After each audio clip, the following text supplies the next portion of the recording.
velkommen til Ung med de unge. Ung med de unge. Det lille kartel. Det lille kartel.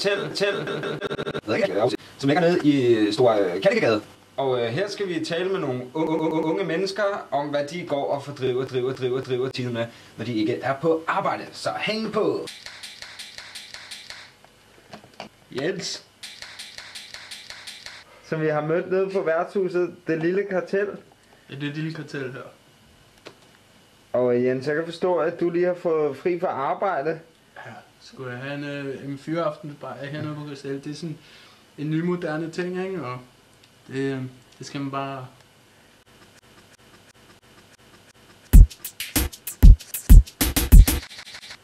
Så det er noget, du gør ofte, eller hvad? Er det sådan et hvad skal vi kalde det, et ritual?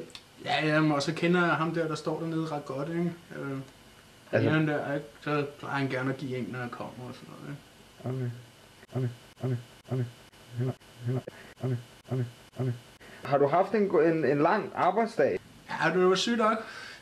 Jeg kedede mig lidt, ikke? Så jeg besluttede mig lige for at lave en ny tatovering på mig selv her. Sådan. Ja, for vi snakkede kort forinden om, at du er jo tatovør jo. Ja.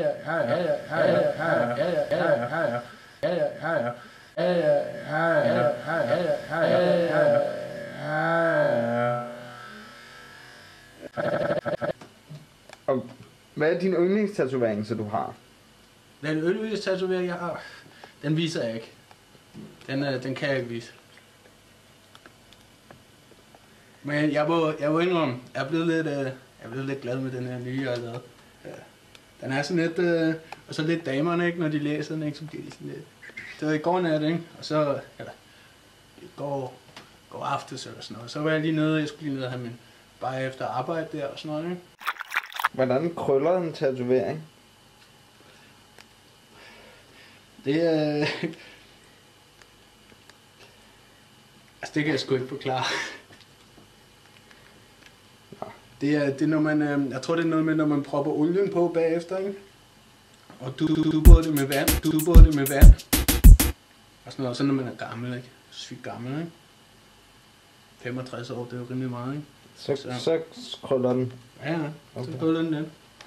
Jamen, eller hvis den skiller sovsen, ikke? Ja, okay. Ja. Men det håber vi ikke sker i hvert fald, så...